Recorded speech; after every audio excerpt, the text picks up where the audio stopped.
नमस्कार, मैं हूं आपके साथ हर्षिता और आप देख रहे हैं स्टेट टुडे न्यूज। आइए शुरुआत करते हैं कुछ खास खबरों से।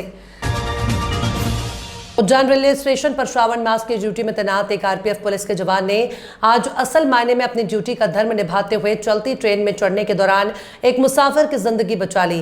ये घटना उज्जैन रेलवे स्टेशन के प्लेटफॉर्म नंबर 1 की बताई जा रही है, जहां कल शाम जैसे ही Hazrat Nizamuddin express platform number 1 पर तेज रफ्तार में पहुंची, तभी एक यात्री जनरल कोच में चढ़ने की कोशिश में अचानक फिसल गया और कोच के हैंडल से लटकते हुए नीचे घिसकने लगा। तभी मौके पर तैनात सहायक उप निरीक्षक शिव सिंह बघेल ने अपने साहस, सूझबूझ और तेज निर्णय क्षमता से बिना एक पल गवाए तत्काल दौड़कर उस यात्री को ट्रेन के नीचे जाने से पहले ही खींच लिया और सुरक्षित बाहर निकाल लिया। पूछताछ में यात्री ने अपना नाम धर्मवीर निवासी फरीदाबाद बताया। वो महाकाल दर्शन के लिए उज्जैन आया था और टिकट रिजर्वेशन न होने के चलते जनरल डिब्बे में चढ़ने की कोशिश कर रहा था। आरपीएफ थाना प्रभारी नरेंद्र यादव ने बताया कि पुलिस जवान के साहसिक कार्य के लिए रिवॉर्ड दिलाए जाने के लिए पुलिस मुख्यालय को पत्र लिखा गया है। सर बताइए किस प्रकार से आज ये कीवर्ड को बचाएगा? ये कल दिनांक 21 जुलाई 2025 को श्रावण मास के द्वितीय सोमवार के लिए सुरक्षा बंदोबस्त लगाया गया था स्टेशन पे, और गाड़ी 1-24-15 जिसको निजाम एक्सप्रेस बोलते हैं, ये इन हो रही थी। तो फरीदाबाद का रहने वाला धर्मवीर सन ऑफ भागीरथ चलती गाड़ी में चढ़ने के प्रयास में लटक गया और इसी दौरान प्लेटफॉर्म पे ड्यूटी पे तैनात एएसआई शिव सिंह बघेल की नज़र उन पे पड़ी और उन्होंने तत्परता से उनको इस रेलवे ट्रैक से बचाया और उनकी जान बचाई। इसके लिए कोई सब रिवार्ड की अनुशंसा की है? चूँकि ये मामला ऑपरेशन जीवन रक्षा के तहत आता है और इसमें इनके रिवार्ड के लिए, पुरस्कार के लिए मुख्यालय से सूची प्रेषित कर दी गई है। जावरा जनहित संघर्ष समिति द्वारा हुसैन टेकरी चौराहा से लेकर धाकड़ चौराहा तक एमपीआरडीसी मुर्दाबाद के नारों के साथ एक विशाल बाइक रैली निकाली गई।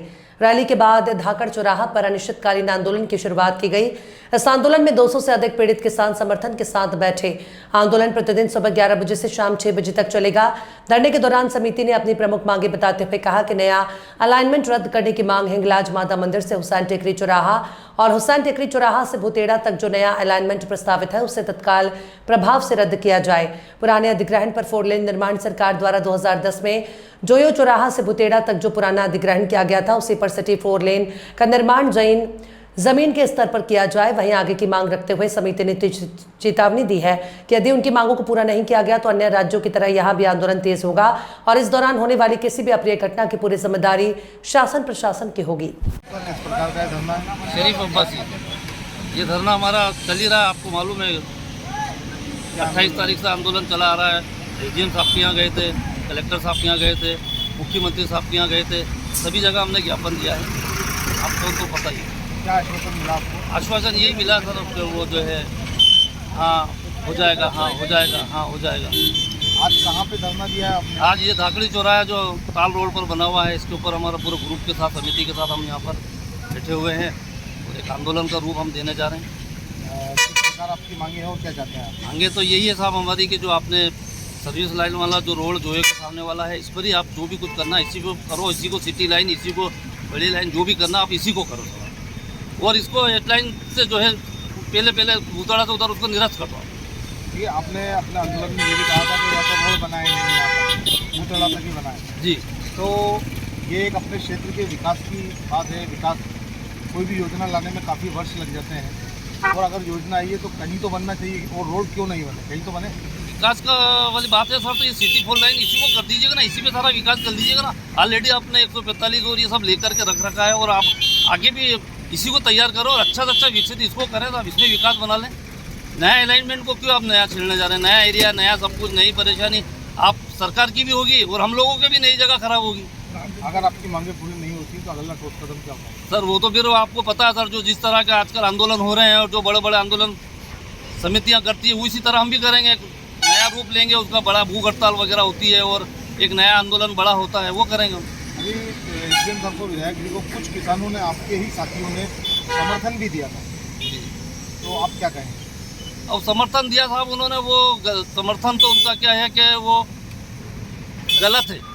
समर्थन सही देखा जाए तो आप सर्वे करवा लें, किसान ओरिजिनल हम हैं, हमारा सर्वे करवा लें आप पटवारी द्वारा, इसमें सारे ही किसान निकलेंगे और गरीब किसान, कम ज़मीन वाले किसान जो कि ज़मीन पर ही निर्भर करते हैं, तो ज़मीन उनकी माँ होती है और माँ उनको कमा के खिलाती है।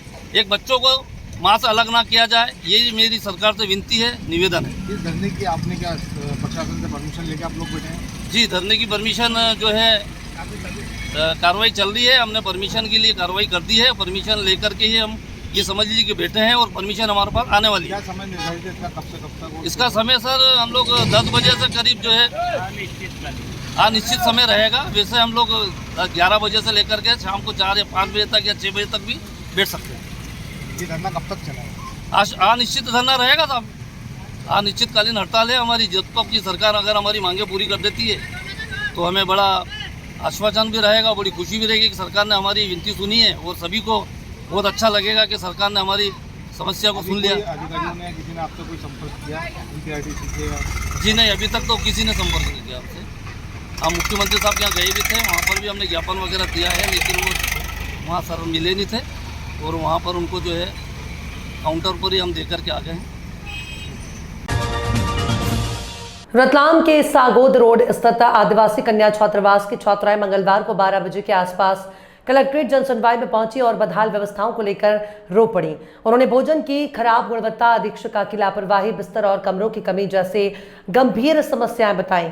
घर से दूर पढ़ाई और भविष्य के सपनों को लेकर निकली आदिवासी बालिकाएं जब प्रशासन की अनसुनी व्यवस्था से टूट गईं तो मंगलवार को कलेक्ट्रेट जनसुनवाई में उनकी आंखें छलक पड़ी। सागोद रोड स्थित आदिवासी कन्या छात्रावास में रहने वाली 9वीं से 12वीं कक्षा की छात्राएं जनसुनवाई में उस वक्त भावुक हो गई जब उन्होंने जिला प्रशासन के समक्ष अपनी व्यथा सुनाई। अपर कलेक्टर शालिनी श्रीवास्तव की अगुवाई में हो रही जनसुनवाई में बालिकाओं ने कहा कि हम पढ़ते आए हैं, संघर्ष करने आए हैं, हम पढ़ने आए हैं, संघर्ष करने आए हैं, लेकिन यहाँ हालात ऐसे हैं कि जीना मुश्किल हो गया है। छात्रों ने यहाँ तक बताया कि उनके परिसर में सफाई कर्मी तो दूर, झाड़ू मिलना मुश्किल है। 4 साल में एक झाड़ू आता है, हमारे पास अपने आसपास सफाई करने के लिए झाड़ू तक नहीं है। और आगे बताया कि करने लग जाएगी, नेगेटिव तरीके से भी नेगेटिव बातें करते हैं। दाल है, देखो किस तरीके की दाल बनाते हैं, अच्छी होती तो हम लेके क्यों आते हैं? ऐसी दाल हमारे हॉस्टल में बनती है, तनुरे निकलते हैं, हर रोज सबको दिखानी चाहिए ना, ये हमारे पेरेंट्स को बताया नहीं जाता है। और चावल में भी हम लोग को कीड़े निकलते हैं व्हाइट कलर के, वो हमने हमारे हाथों से निकाले हैं और आंखों से देखे भी हैं सर। और हरी सब्जी बनाते हैं तो लोग। क्या नाम है आपका और कौन से छात्रावास है और क्या कुछ समस्या थी आपकी? राजू मैडा हूँ और राधा कृष्ण स्कूल से हूँ मैं।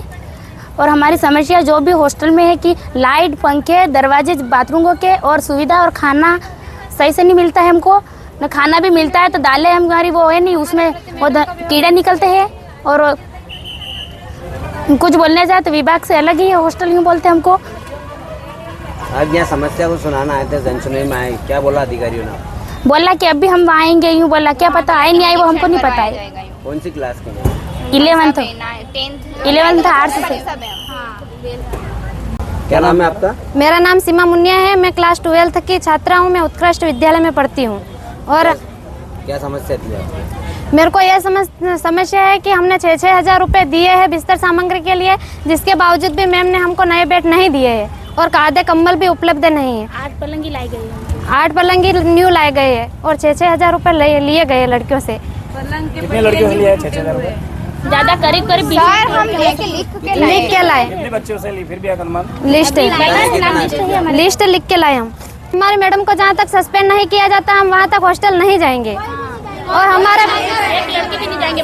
कौन लेता कौन है 6,000 रुपये? वार्डन लेती है। वार्डन ने लिए हमसे 6-6 हज़ार। और हॉस्टल में हमारे मोरियां भी खराब है। टोटल 32 लड़कियों से पैसे लिए गए हैं, उनमें से कुछ लड़कियां फेल हो गई है, उन्होंने भी पैसे दिए थे, वो लोग निकल गए अभी यहाँ से हॉस्टल से। छात्रा है? 32 छात्राओं से पैसे लिए गए हैं 6-6 हज़ार रुपए, हमने खुद गिना है और उसके बावजूद भी ज्यादा हो सकती है। और हमको खाली 8 बेड न्यू मिले हैं। 8 बेड न्यू मिले हैं और 11 हमको वो बेडशीट होती है नहीं, वो 11 बेडशीट अवेलेबल है नहीं और 15 कंबल है बस। जबकि हम लड़कियां 70 रह रही है और 70 लड़कियां सिर्फ 6 रूम के अंदर रह रही है हम लोग। और हमें खाना भी ठीक से नहीं मिलता है, आप चेक कर सकते हो, हम दाल साथ में लाए हैं। हाँ, हम आपको दाल भी बताते हैं, वही दाल मिलती है दाल हमको खिलाई जाती है। देश प्रदेश की खास खबरों में फिलहाल इतना ही। और भी खबरों के लिए आप देखते रहिए स्टेट टुडे न्यूज।